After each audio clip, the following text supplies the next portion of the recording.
paz do Senhor. Sejam todos bem-vindos.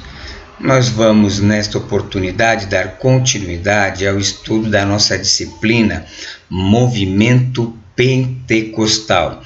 Hoje é a nossa segunda aula nesse tema e nós vamos abordar a lição 3 e 4, que vai destacar, primeiramente, o movimento pentecostal integral. O que é o movimento pentecostal integral? Nós vamos abordar essa temática, apontando também as diferenças entre a teologia pentecostal tradicional. Então, a partir da página 55 do livro, você vai poder aí acompanhar aí, o nosso conteúdo. Bem, nós temos no pentecostalismo a teologia pentecostal tradicional. E nós temos também, atualmente, esse movimento pentecostal integral, que também é um movimento teológico. E antes da gente começar a explicar realmente o que é o movimento pentecostal integral, essa teologia, é importante a gente observar as distinções entre a teologia pentecostal tradicional e o movimento pentecostal integral, tá? Essas diferenças elas vão ocorrer principalmente na abordagem teológica, na hermenêutica e na prática ministerial. Então, vamos observar aqui 5 pontos, importantes dentro da teologia pentecostal tradicional, tá? Que vai ser diferente do movimento pentecostal integral. Primeira coisa que nós podemos ver é a ênfase na experiência com o Espírito Santo. A centralidade da experiência do batismo com o Espírito Santo, evidenciada pelo falar em línguas, como o sinal inicial. Então, esse é o primeiro ponto na teologia pentecostal tradicional. Segundo ponto é a hermenêutica prática, ou seja, a interpretação bíblica fortemente ligada à experiência pessoal e à leitura das escrituras, ou seja, uma leitura literal. Então, o que significa isso? Dentro do pentecostalismo tradicional, a experiência, ou seja, a experiência pessoal que esse cristão tem com o Espírito Santo, na sua conversão, é fundamental para a questão da sua própria hermenêutica, da sua própria interpretação, de como ele vai dar essa interpretação das Escrituras. E também a questão da aplicação da leitura literal, ou seja, os textos bíblicos nós buscamos interpretá-los sempre de forma literal. É lógico que a teologia pentecostal tradicional não ignora as figuras de linguagem, as diversas nuances que existem dentro do texto bíblico, mas o tanto quanto possível a interpretação pentecostal tradicional é uma interpretação literal do texto bíblico. O terceiro ponto é a escatologia futurista, ou seja, o foco em pilares como a iminente volta de Cristo, com ênfase marcante no arrebatamento da igreja e na consumação do reino de Deus, como aspectos do futuro, que ainda não ocorreram e vão ocorrer.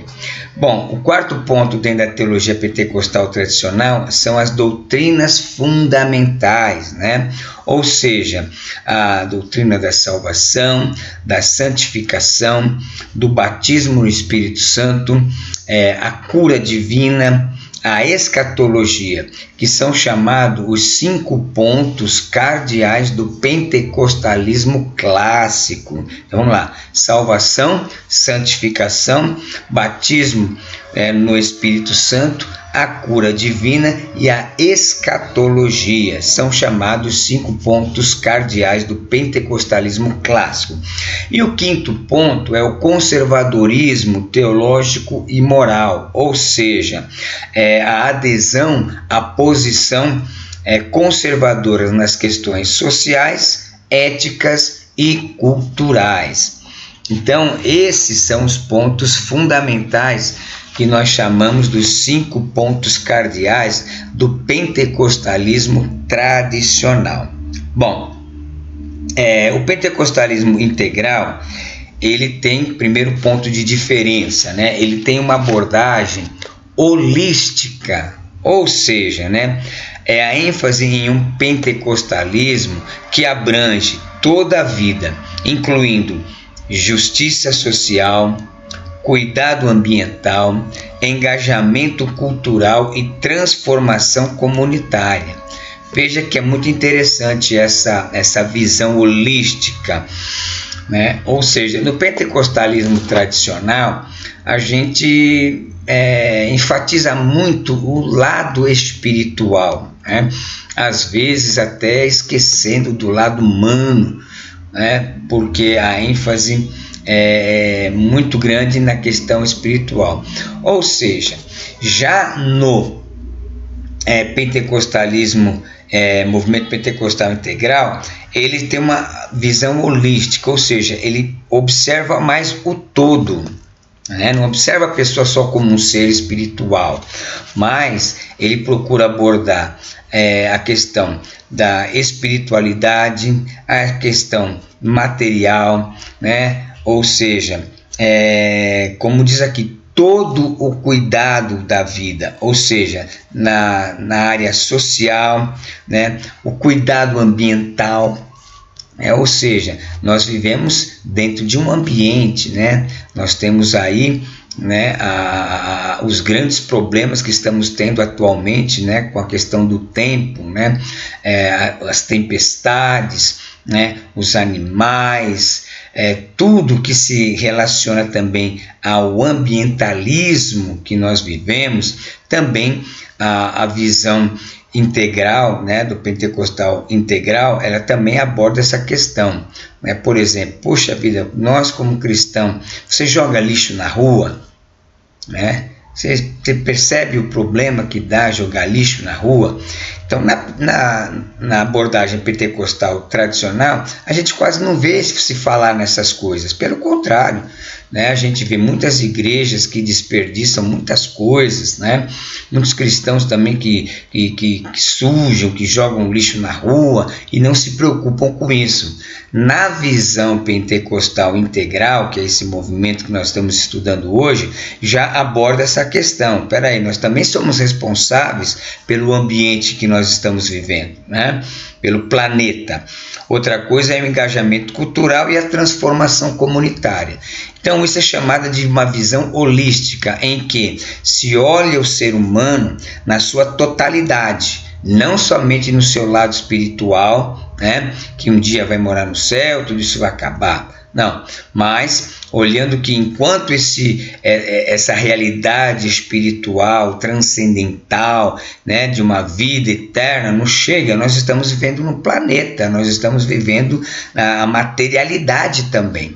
Tá? E na visão pentecostal integral, essa é uma questão abordada também dentro da teologia. Outra coisa, né, que é diferente é a hermenêutica contextual. Veja que na teologia pentecostal tradicional nós temos a hermenêutica prática. Já na movimento pentecostal integral, nós temos uma hermenêutica contextual, ou seja, leitura das escrituras que considera, né, o contexto social, histórico, cultural, indo além da literalidade e buscando aplicar princípios bíblicos de forma relevante.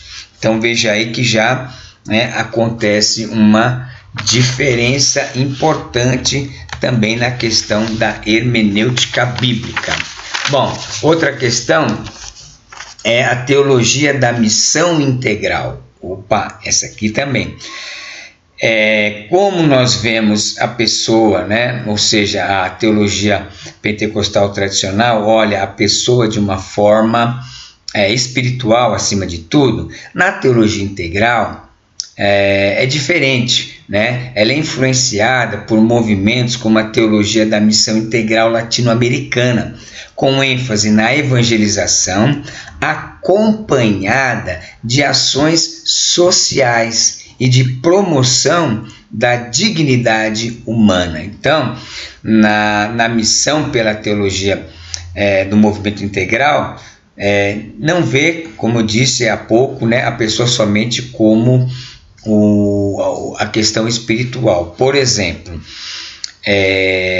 no movimento pentecostal integral, se eu vou evangelizar alguém que está numa situação difícil, não é o suficiente apenas eu levar a palavra, né? Precisa haver uma ação social para ajudar esta pessoa a também ter a sua condição social mudada, coisa que nós, né, até pensamos muitas vezes, né, na teologia tradicional pentecostal, até pensamos, mas temos pouca movimentação, principalmente das igrejas tradicionais, né, pentecostais tradicionais. Mas na teologia do movimento pentecostal integral, essa é uma ênfase bastante acentuada. Outra questão de diferença entre o movimento pentecostal integral e a teologia pentecostal tradicional é a ampliação das experiências, né, das experiências carismáticas, ou seja, na teologia integral, né, ela reconhece a atuação do Espírito Santo não apenas no falar em línguas, mas também em dons como profecia, ensino, hospitalidade e justiça restauradora. Então veja que já é mais amplo, né?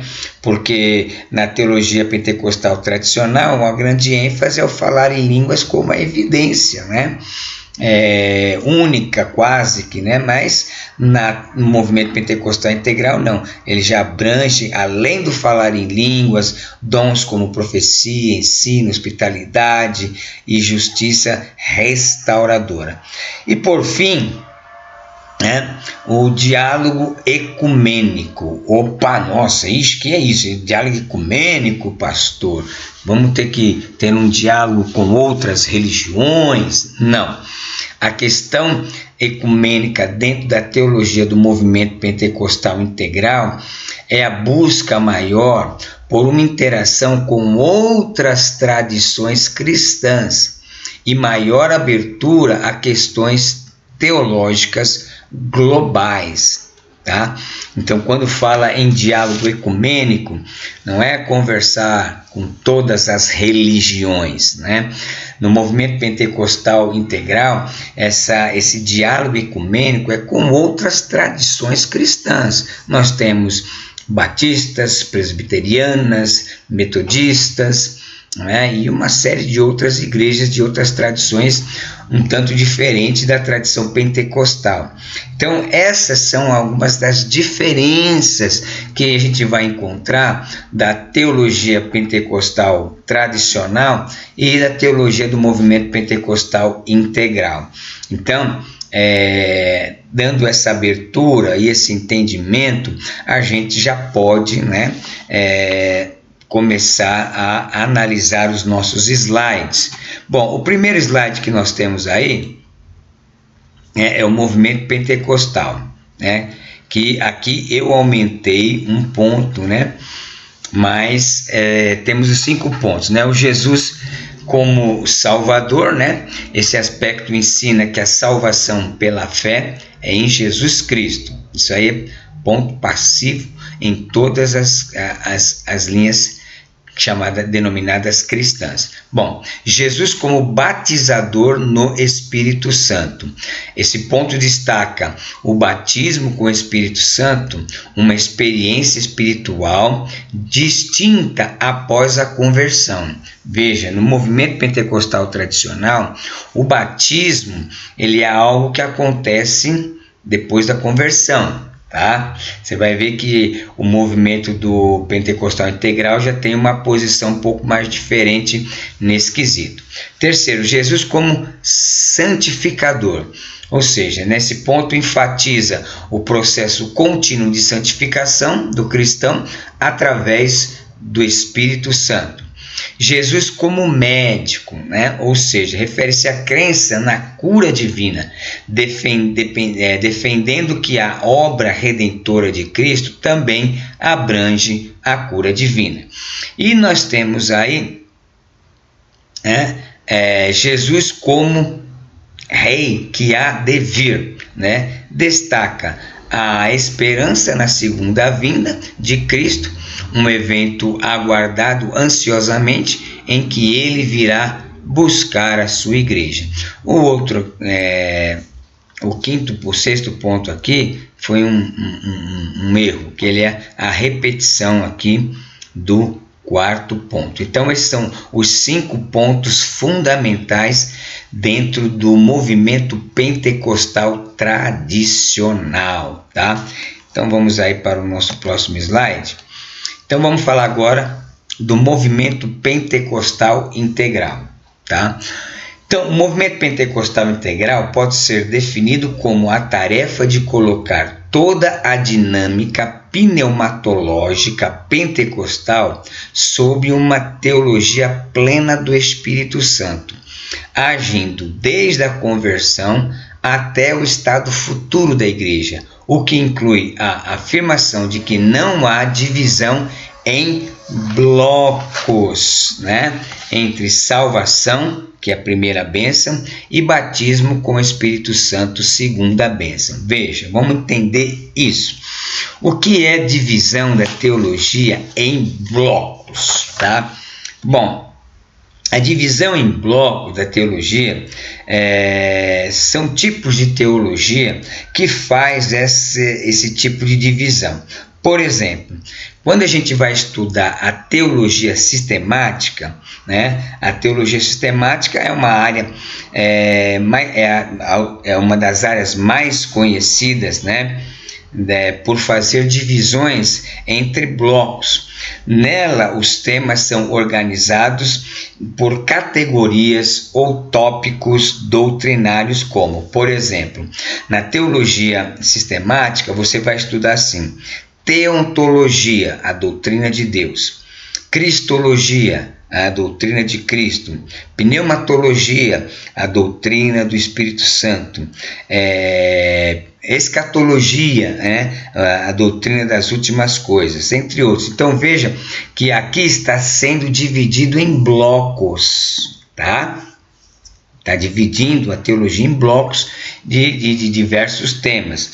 Outra teologia que divide em blocos é a teologia bíblica. Por exemplo, na teologia bíblica, os blocos se podem dividir da seguinte forma: teologia do Antigo Testamento, teologia do Novo Testamento, tá? Dentro dos evangelhos, você pode dividir teologia dos evangelhos, teologia nos escritos paulinos, teologia joanina, teologia petrina, né, dos escritos de Pedro. Então, a teologia bíblica também divide em blocos, né? Faz uma divisão em blocos.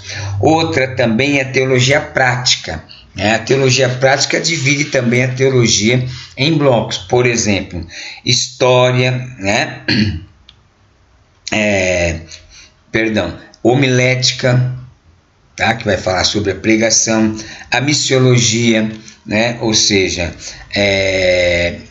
o cuidado pastoral, né? São todos blocos dentro da teologia, né, bíblica. Liturgia, vai falar da adoração, tá?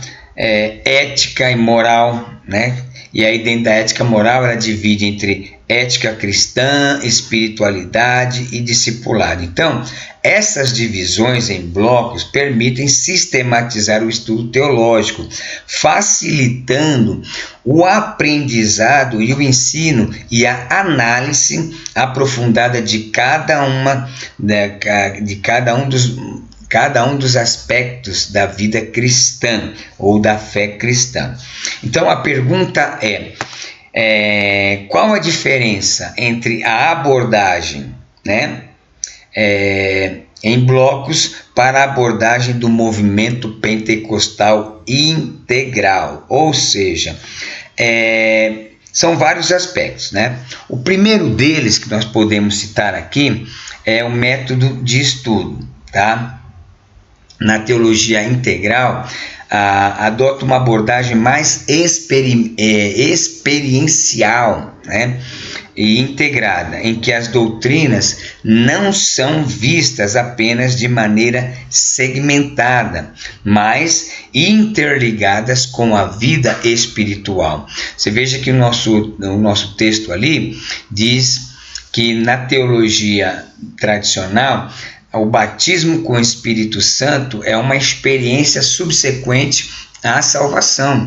Na teologia integral isso não acontece, isso não é visto dessa forma, né? Ela é vista como um todo, não é uma bênção e depois uma segunda bênção. O batismo com o Espírito Santo também faz parte, né, da salvação, tá? Como nós vamos ver aí.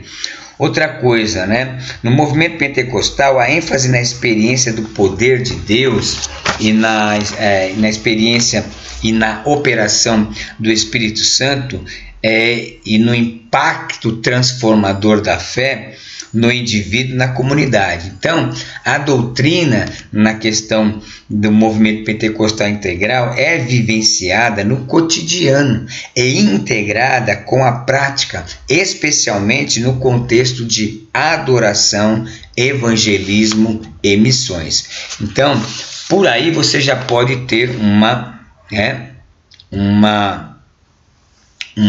noção, né, da diferença, né, da teologia pentecostal tradicional da teologia do movimento pentecostal integral. Então, vou ler novamente a parte em amarelo aí, ó. Como a tarefa de colocar toda a dinâmica pneumatológica pentecostal sob uma teologia plena do Espírito Santo, agindo desde a conversão até o estado futuro da igreja, que inclui a afirmação de que não há divisão em blocos. Então veja, isso é importante. Na teologia do movimento pentecostal integral não divide os temas teológicos em blocos, tá? Como a primeira bênção, né? Que a primeira bênção é a salvação, né? E o batismo com o Espírito Santo, que para os tradicionais como nós, como eu, né? É uma experiência subsequente à conversão. Então, isso significa que o dom do Espírito Santo é também o dom da salvação, isso dentro da teologia do pentecostal integral, né? Enfatizando que não é simplesmente a questão do batismo com o Espírito Santo e os dons espirituais, como chamamos na teologia pentecostal, os elementos constituintes de aspectos espirituais diferenciados na obra do Espírito Santo, separadamente. Ou seja, trata-se de duas experiências, mais uma só bênção cristológica. Então veja que aqui no movimento pentecostal integral ele está integrando, né, o batismo como também algo já inserido na questão da salvação, não separando, né, a conversão como uma primeira experiência e o batismo com o Espírito Santo como uma segunda experiência. Não, no movimento pentecostal integral essa é uma experiência única e eles vão dar algumas bases, como nós vamos ver. Bom, o movimento pentecostal integral é a abordagem teológica que integraliza os elementos interligados, mas não inseparáveis, de bênçãos que fazem parte de uma completa obra do Espírito Santo dado à igreja. não como distinções teológicas particulares, mas, sobretudo, como plenitude pneumatológica da construção de um cristianismo pentecostal integral, ou seja, completo. Então, o movimento pentecostal integral é a interpretação teológica de integrar os aspectos teológicos da pneumatologia pentecostal, desde o processo de conversão até a chamada escatologia da igreja. Então, no movimento pentecostal integral, apresenta os seguintes aspectos da pneumatologia pentecostal: experiência da salvação, experiência de poder, experiência de serviço e experiência escatológica, antecipada pela experiência de fé no testemunho da ressurreição. Então, guarda isso, que é o fator determinante para se entender o movimento pentecostal integral.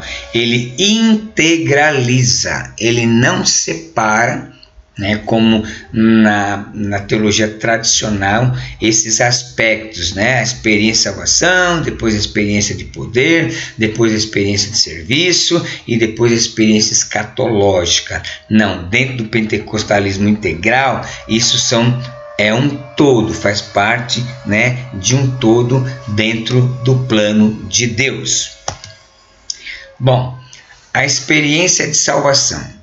Pedro, aí eles vão começar agora a dar as suas bases escriturísticas para fazer essa integração que não é feita na teologia pentecostal tradicional. Então, olha só, o Pedro, ao terminar o glorioso discurso que fez no dia de Pentecostes, justificando profética e demonstrativamente o fenômeno espiritual que havia acabado de experimentar, com todos os demais irmãos presentes no evento, foi indagado com a seguinte pergunta: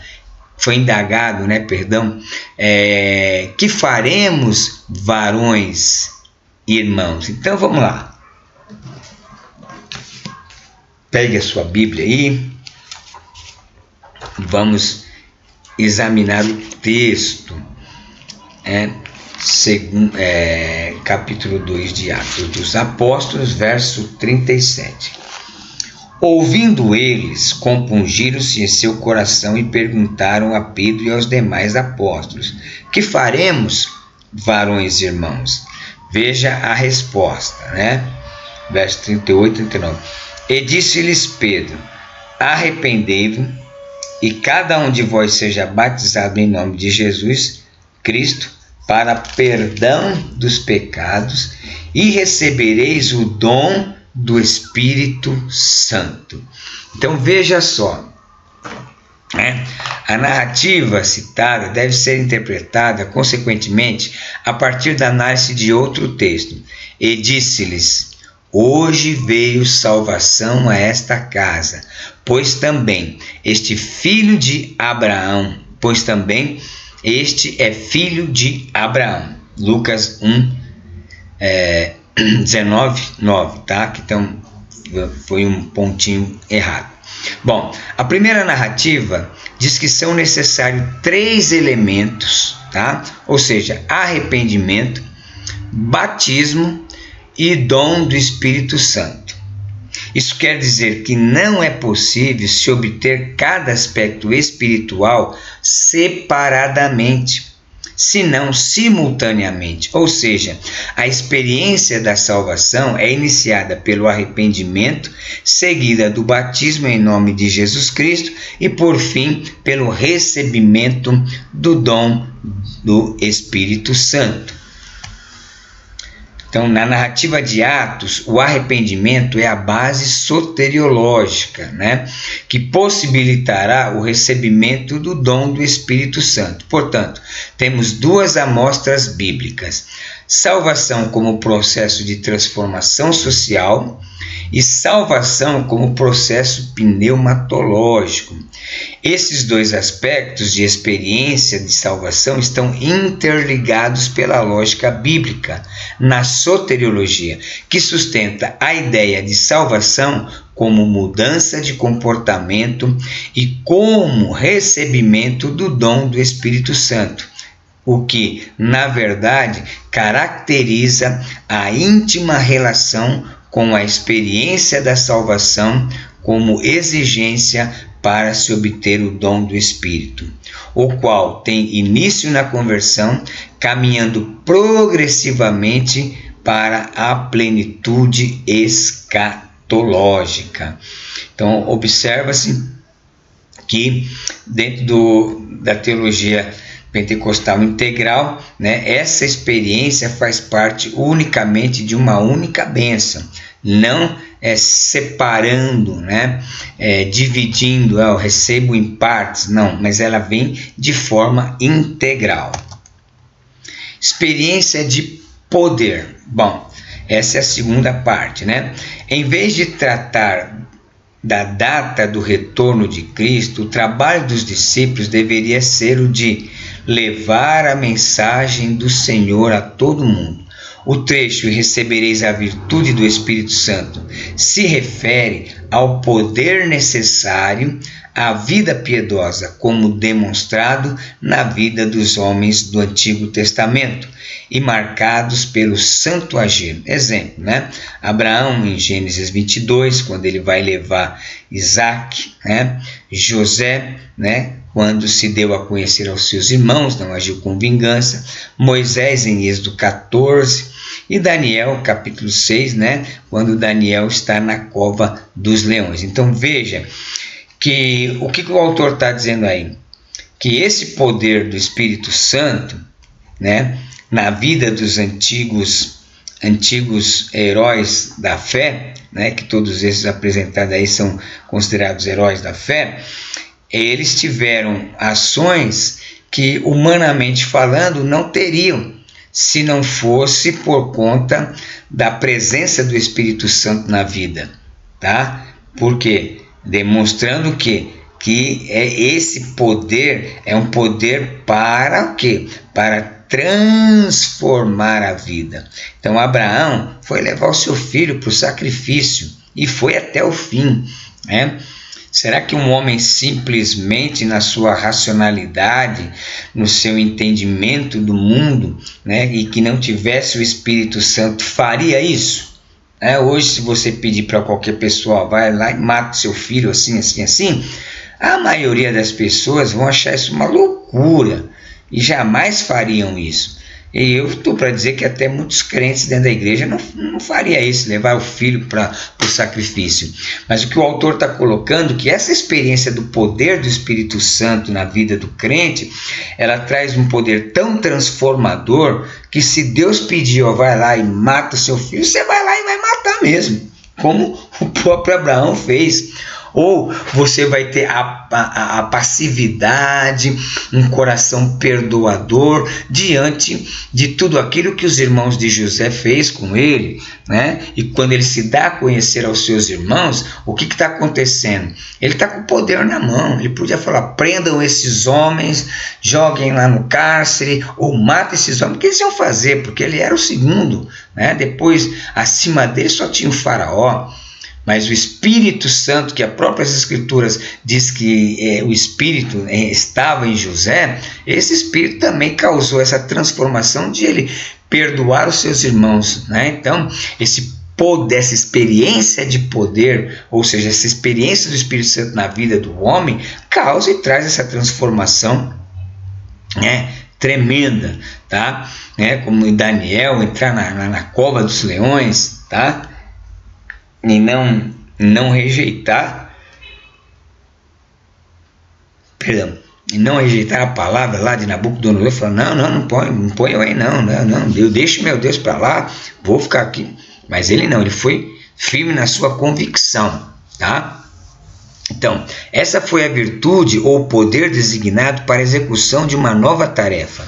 Então, Assim como esses homens receberam esse poder do Espírito Santo, né, no Antigo Testamento para executar essas ações maravilhosas, a igreja também recebeu essa virtude, esse poder do Espírito Santo, só que agora com um objetivo bem específico também, que é levar o evangelho aos confins da terra. Então, é importante a gente observar isso. Então, Deus capacitou os seus discípulos para serem testemunhas fiéis e fervorosas, ainda que enfrentando a mais veemente oposição. Essa mesma virtude para testemunhar é acessível a nós hoje. Nossa tarefa não é convencer as pessoas, mas testemunhar a verdade do Evangelho. Então, essa experiência do poder na vida do cristão hoje é justamente essa, né? De levar o Evangelho até os confins da terra, entendendo, né, que não é nós que vamos convencer, né, mas é a ação do Espírito Santo, né? Então nós temos que simplesmente fazer o quê? Testemunhar da verdade, tá? E Atos 1:8, e ser-me-eis testemunhas, né? Jesus diz, olha, vocês vão ser os pregadores das boas novas. Não, lá ele diz que você vai ser testemunha. Então talvez você não seja um grande pregador, não tenha um grande conhecimento bíblico, mas o teu testemunho, a tua experiência com Deus é o que vai muitas vezes impactar a vida de outros para se aproximarem de Deus. E vamos aí ainda. Fica a nossa crítica aqui. Aqui o autor vai fazer uma crítica a um texto, né? Experiência hermenêutica pentecostal, que foi publicada pela CPAD, tá? Ele vai apontar aí, fica aqui a nossa crítica a respeito das declarações teológicas dos autores do livro Experiência e Hermenêutica Pentecostal. Reflexões e propostas para a construção de uma identidade teológica. Página 43 a 49 e página 185 a página 198, né, da editora CPAD. Que lá nesse livro consideram as manifestações de Atos 2 concernente à chegada do Espírito Santo como teofanias idênticas às do Antigo Testamento. Veja bem, nós não podemos concordar, né, que a experiência do Espírito Santo no Pentecostes foi simplesmente uma teofania, né, como ocorreu várias delas no Antigo Testamento. Ou seja, a experiência do Pentecostes foi uma experiência muito vívida, foi uma experiência diferente, não foi apenas uma aparição, né, uma manifestação simples, não, foi algo assim que foi impactante, tanto que milhares de pessoas que estavam em Jerusalém foram atraídas pelo som, pelo barulho, por toda aquela movimentação. Então não foi uma simples teofania, né? O que é teofania? Teofania, a grosso modo, é uma aparição de um ser divino, é uma manifestação de um ser divino a um ser humano. Como aconteceu, né? Os anjos que foram até Abraão, anjos que apareceram, né? Por exemplo, lá né? Para Gideão e tantos outros que tem aí desculpa, essa manifestação. Então, na verdade, esse tipo de hermenêutica pentecostal, ou seja, essa que considera os acontecimentos de Atos 2 apenas como teofania, acaba transformando o fenômeno pentecostal do livro de Atos, que foi um acontecimento histórico, em um tipo de epifania espiritual, bem como uma experiência de subjetivismo pneumatológico ahistórico. Não. O acontecimento de Atos 2, além dele ter sido um acontecimento estrondoso, maravilhoso, ele é um ato que ocorreu dentro da história do cristianismo. Não tem como dizer, não, isso aí não existe, isso aí não aconteceu, isso aí só foi uma simples teofania. Não, ele foi um ato histórico que ocorreu, marcando assim, né, o início da igreja e o plano de Deus na sua mais plena, né, no seu perdão, no seu mais pleno ai, me fugiu a palavra, no seu mais pleno na sua mais plena execução. Não era essa palavra que eu ia falar, mas a hora que eu lembrar, eu falo para vocês. Então, é interessante lembrar uma coisa, que essa forma de pensar, né, que os autores do livro Experiência Hermenêutica Pentecostal, né, dão ao fato histórico do derramamento do Espírito Santo como simplesmente uma teofania, que isso vai nos apontar para a grande questão da demitologização, né, que Rudolf Bultmann, né, apresentou, tá? E é bom, como está aí, ó, é bom lembrar que o termo demitologização é a conhecida tentativa hermenêutica de analisar o significado real da linguagem mitológica usada na Bíblia, em especial no Novo Testamento. A demitologização foi um ponto central na obra do teólogo alemão Rudolf Karl Bultmann, né? Ou seja, o movimento pentecostal não pode jamais cair na hermenêutica ahistórica do sobrenatural utilizada por Bultmann. Ou seja, Bultmann dizia que muitas coisas, né, eram mitologias, né, e isso deveria ser tirado das escrituras, né, e deixar mais a questão, né, real. Mas nós não podemos aceitar isso. Eu tinha até separado aqui uma questão, tá, da demitologização aí. Olha, esse argumento aí, né, essa hermenêutica, né, ela tem uma implicação muito importante para nós, do livro aí Experiência e Hermenêutica Pentecostal, porque ela tem implicações significativas. Primeiro, ao equiparar Atos 2 a uma teofania veterotestamentária, corre-se o risco de descontextualizar o evento, transformando este evento em uma mera manifestação espiritual simbólica, sem considerar seu caráter histórico único. Gente, ali foi um acontecimento histórico que foi um marco, né? Um marco dentro da história da própria humanidade, onde Deus, né, ele derrama o seu Espírito sobre o homem, né, para viver no homem, para habitar no homem, coisa que Deus não havia feito no Antigo Testamento, né? Cumprindo a profecia de Joel, 2:28, tá? Então, o Pentecostes é apresentado no Novo Testamento como um marco histórico que inaugura uma nova era na economia da salvação e o começo efetivo da igreja, com o derramamento universal do Espírito Santo. Reduzi-lo a uma epifania espiritual pode diminuir a relevância histórica, né, e a escatológica do evento, né? Por quê?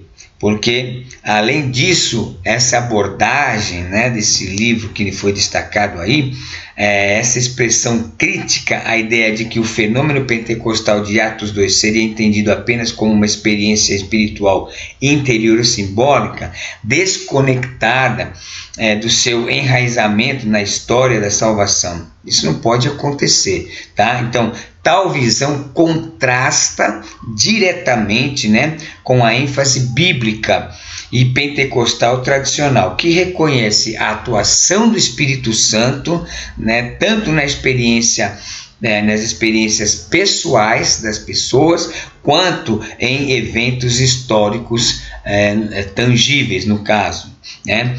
Então, portanto, nessa crítica aí que o autor do nosso livro está fazendo, sugere que essa hermenêutica proposta no livro pode desvirtuar a essência do Pentecostes, afastando-o, né, da sua natureza histórica e teológica, conforme ela foi descrita no livro de Atos dos Apóstolos. Então, é importante a gente enfatizar essa questão aí.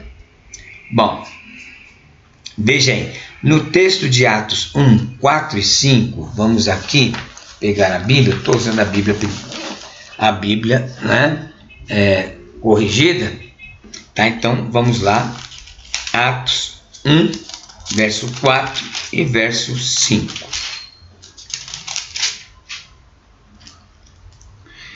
E estando eles, determinou-lhes que não se ausentassem de Jerusalém, mas que esperassem a promessa do Pai, que, disse ele, de mim ouvis, porque na verdade João batizou com água, mas vós sereis batizados com o Espírito Santo não muito depois destes dias. Então, Jesus está falando sobre o batismo com o Espírito Santo, que os discípulos receberiam após sua ascensão, mas então ele é interrompido pelos discípulos que ainda têm uma visão materialista do reino de Deus, né? Eles imaginam que o reino de Deus como um lugar político a ser estabelecido na nação de Israel. Aí ele diz o seguinte: Senhor, será este o tempo em que restaures o reino a Israel? Atos 1, 6. Veja que, para a gente entender melhor isso, é só a gente lembrar que quando o Senhor Jesus veio ao mundo, os judeus estavam sob o domínio romano. E o que acontecia? Eles estavam cansados, né, de estar na terra que Deus havia dado para eles, mas sendo dirigidos e controlados por nações estrangeiras. Porque isso aconteceu a partir de quando? Né? Quando Nabucodonosor toma Jerusalém, né? Eles ficam 70 anos lá no cativeiro babilônico. Né, os irmãos já sabem o porquê que eles ficaram, né, pela desobediência, pela idolatria e uma série de questões. Bom, quando acaba os 70 anos, que o Império Babilônico cai, se levanta o Medo-Persa. E aí eles foram dominados pelos babilônios, Medo-Persas. Depois dos Medo-Persas foram os gregos. E agora eles estavam sob o domínio romano. Então era natural que eles estivessem, né, cansados de pagar tributos e de ficar debaixo do jugo de nações estrangeiras. Então eles esperavam um Messias, que até a própria Escritura já destaca, né, um Messias político, ou seja, um grande general que se levantasse, né, entregasse o reino novamente aos judeus, toda a sua terra, expulsasse os romanos e viveríamos felizes para sempre. Então, veja que até aquele momento, os próprios discípulos ainda não estavam com aquela visão ampla, né, do sentido espiritual, né, do sacrifício pelos pecados. Mesmo que Jesus, durante os 3 anos e pouco, falou com eles ainda não estavam completamente tendo a compreensão dessas questões. Somente quando o Espírito Santo vem realmente sobre eles, que aí essa questão muda. E o Senhor Jesus vai responder para eles da seguinte forma a essa pergunta, né? Não vos compete conhecer tempos ou épocas que o Pai reservou pela sua exclusiva autoridade, mas recebereis poder ao descer sobre vós o Espírito Santo, que há de vir sobre vós, e ser-me-eis testemunhas, tanto em Jerusalém como em toda a Judéia e Samaria, até os confins da terra. Então, como ficou evidente, toda essa passagem tem como tema o batismo com o Espírito Santo. E o versículo 8, citado especificamente, nos apresenta um resultado desse batismo, a evangelização. Esse versículo é que examinamos a partir de agora. Então, vamos observar esse versículo. Então, apesar de ter sido dirigido inicialmente aos 11 apóstolos, esse versículo contém princípios aplicáveis a todos os cristãos, conforme veremos no decorrer da exposição. Então, a palavra poder em Atos 8 equivale ao termo dinamite, né? Ou seja, de onde vem a palavra dinamite. Jesus está dizendo aos seus discípulos aqui: mas recebereis poder, dinamite, ou seja, né? O poder quando o Espírito Santo descer sobre vós. Então, deduzimos logicamente que se o Espírito Santo não descesse sobre aqueles discípulos, eles não teriam poder. Isso está muito claro, né? Que ele diz: mas recebereis poder quando o Espírito Santo, né? Se o Espírito Santo não viesse, esse poder não teria sido dado. Então, o poder só lhe seria concedido quando recebessem o Espírito Santo. Portanto, o Espírito Santo é que concede poder à igreja.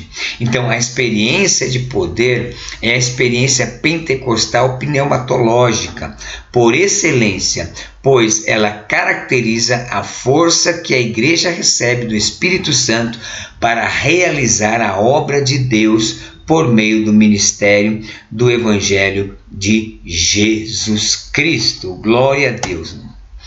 Então, o Espírito Santo, né, que oferta à igreja o poder e a força de Deus para proclamar as verdades do Evangelho. Então, força aqui quer dizer autoridade, unção e realizações sobrenaturais originadas no poder do Espírito Santo que foi dado à igreja no dia de Pentecostes.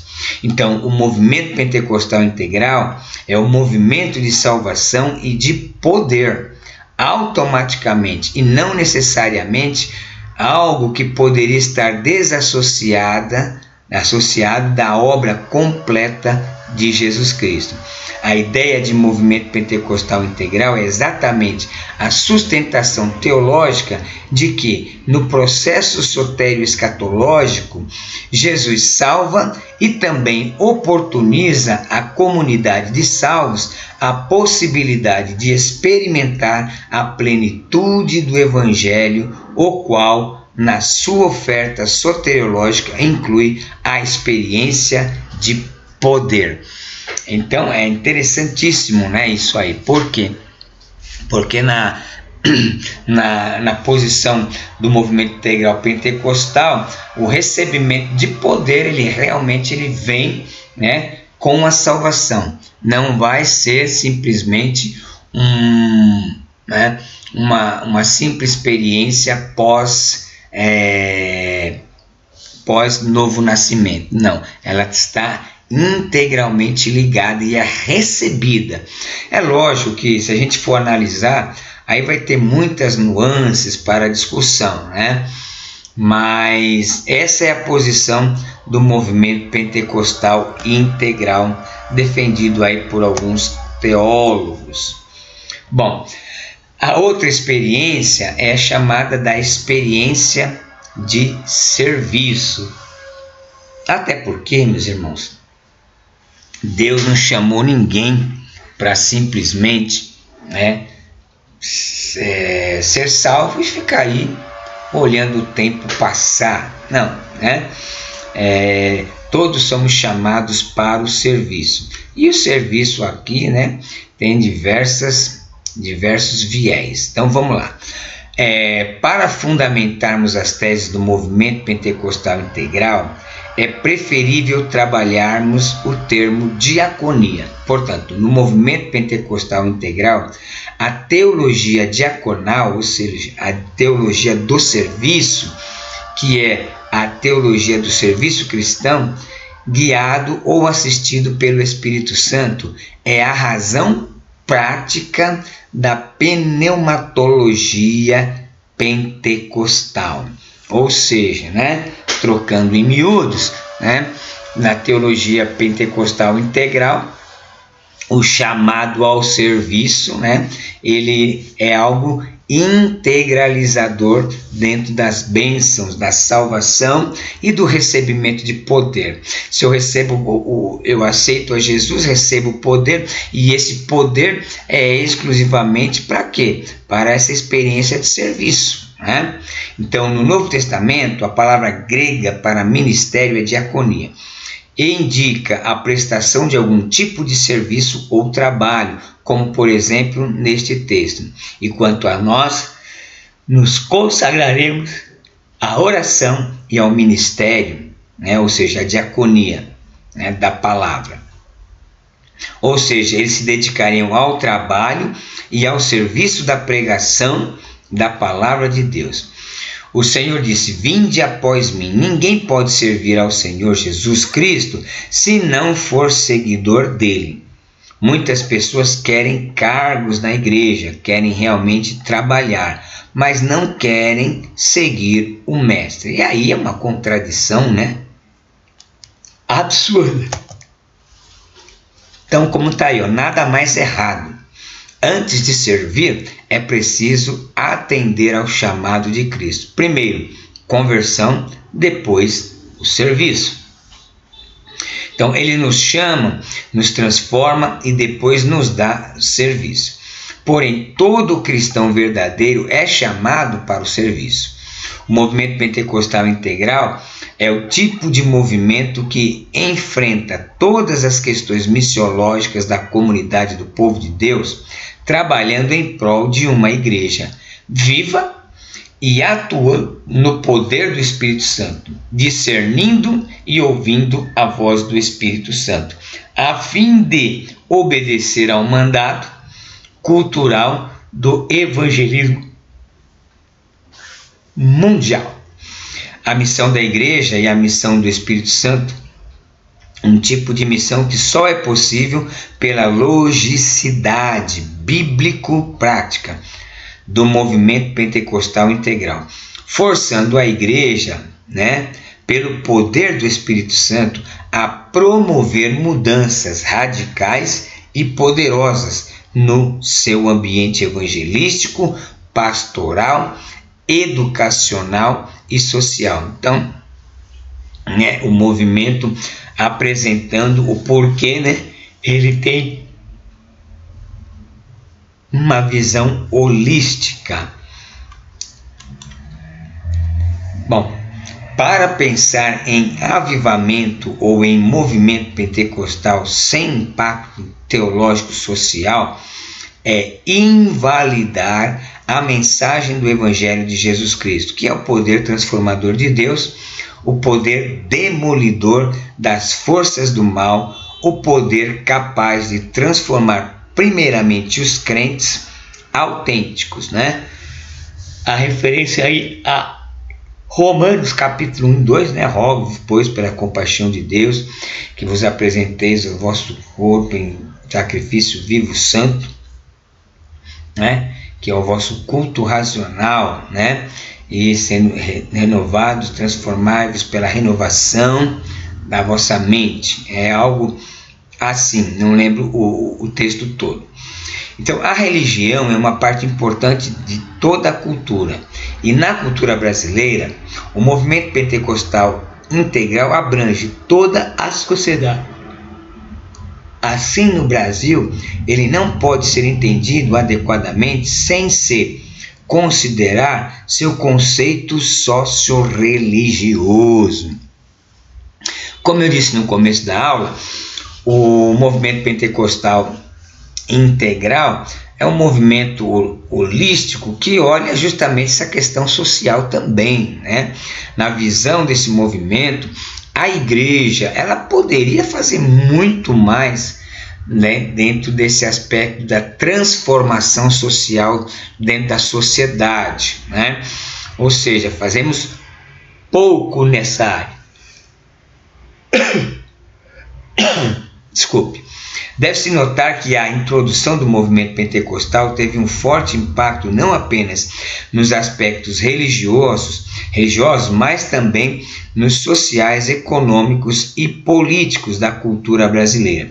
A questão agora é saber se a igreja pentecostal tem consciência da sua responsabilidade missionária a ponto de protestar e agir sob a bandeira do movimento pentecostal integral, servindo não apenas a causas eclesiológicas, ou seja, a gente tem dentro do pentecostalismo tradicional uma ênfase muito grande na questão eclesiástica, ou seja, na questão da igreja, povo na igreja, a igreja, com todos os abrangendo todo o aspecto da vida religiosa do cristão, na igreja, no culto. Só que no movimento pentecostal integral, ele nos incita a olhar holisticamente essa pessoa, esse ser humano, de uma forma além das paredes da igreja, Ou seja, nós precisamos ser instrumentos desse processo transformacional de renovação da mente e de mudanças ambientais, ou seja, como foi citado no começo. Nós temos que olhar como é que nós, como cristãos, nós somos na questão ambiental. O que nós fazemos pelo nosso planeta? O que nós fazemos para que quando as chuvas vêm, não entupam os ralos? O que nós temos feito de importância que nos aponta para um cuidado ambiental, do planeta, do cuidado social com as pessoas? Então, tudo isso, ele é algo que vai além dos aspectos eclesiológicos, ele vai abranger aspectos fora da igreja também, não só aqueles que estão ligados à igreja, ao culto, tá?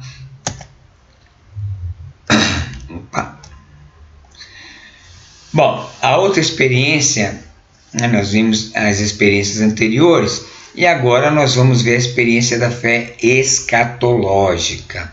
O tema da escatologia desempenha um papel de destaque no ensino do Novo Testamento e na religião. O cristianismo, em sua origem, tem um caráter muito escatológico. Isso significa que o aparecimento do Messias e a inauguração da sua obra, do ponto de vista do Antigo Testamento, fazem parte da escatologia. Ou seja, no período do Antigo Testamento, as profecias da primeira vinda de Jesus eram um aspecto escatológico futuro, O que já, com a sua vinda, já não está dentro dessa conotação escatológica, porque já aconteceu, tá? Então, a experiência da fé escatológica no movimento pentecostal integral é fundamentada na convicção de que Deus age, olha aí, tanto no passado quanto no presente e no futuro, projetando a realização de suas promessas no futuro. Essa visão é moldada pela crença na ação contínua do Espírito Santo, que guia os fiéis na interpretação da história à luz das Escrituras, reconhecendo eventos concretos no passado como manifestações da soberania divina. Ao mesmo tempo, o pentecostalismo integral admite que muitas questões futuras permanecem ocultas no mistério de Deus, sendo impossíveis de serem plenamente interpretadas. Então, ao olhar para o passado, o movimento pentecostal celebra eventos bíblicos como a encarnação de Cristo, sua morte e ressurreição, e o Pentecostes, entendendo-os como marcos que estabeleceram os fundamentos da história da redenção. Então, isso aí está muito claro, São movimentos, são acontecimentos históricos, né, dentro do plano de salvação que realmente marcaram, né? Ou seja, foram pontuando o próprio desenvolvimento do plano de Deus na salvação. Então, essas intervenções divinas são vistas como garantia da fidelidade de Deus cumprir as suas promessas. Ou seja, todos os acontecimentos que ocorreram no passado, né, dentro do plano de salvação, né, começando com a própria encarnação de Jesus, a sua morte, a sua ressurreição e o Pentecostes, todos esses eventos que ocorreram foram, de certa forma, profetizados no Antigo Testamento. E com o cumprimento dessas profecias que já estavam ali, né, descritas no Antigo Testamento, ela nos traz o quê? Garantias da fidelidade de Deus em cumprir suas promessas. Ou seja, se Deus, que prometeu logo lá em Gênesis 3,15 que nasceria um para pisar na cabeça da serpente, e ele cumpriu, né? Se ele, como ele diz, né, que esse Messias, a morte não iria ter poder de retê-lo, que ele iria ressuscitar, né? Ou seja, que nos últimos tempos o Espírito Santo seria derramado sobre toda a carne, como está descrito lá em Joel. Todos esses eventos profetizados aconteceram, ocorreram de verdade. Então isso é garantia para nós de que aquilo que está profetizado, aquilo que está determinado por Deus, que está descrito nas Escrituras, também vai acontecer. Ou seja, Deus irá cumprir todas as suas promessas que ele tem revelado nas Escrituras e que fez isso ao longo da história. Então, no entanto, ao considerar questões futuras, como a segunda vinda de Cristo, o arrebatamento da igreja e o juízo final, o movimento reconhece que tais eventos são percebidos apenas de forma parcial por meio da revelação bíblica e da fé. Então está muito claro aí, né? É lógico que o arrebatamento da igreja, né, o juízo final, julgamento das nações, né, uma série de eventos que estão determinados, profetizados que vão acontecer, nós não temos aí uma visão clara, completa, né, profunda, não temos, porque são eventos que irão acontecer, né? E a gente percebe hoje de forma parcial. Assim como no Antigo Testamento, né, os judeus de forma parcial entendiam a vinda do Messias, nós também a essas questões temos uma visão parcial do que vai acontecer. Mas quando acontecer, aí nós teremos uma visão completa. E essas questões que são futuras, nós, né, cremos nessa revelação, apesar de só entender parcialmente, né, nós temos fé que essa é a palavra de Deus e que assim como ele cumpriu no passado as questões prometidas que os judeus conheciam somente parcialmente, da mesma forma nós, né, e Deus irá cumprir com todas as suas promessas. Então, esse equilíbrio entre passado e o futuro se manifesta na postura pentecostal de expectativa ativa, né? Enquanto confiam plenamente no cumprimento das promessas escatológicas, os fiéis são exortados a viver em santidade e compromisso no presente, guiados pelo Espírito Santo.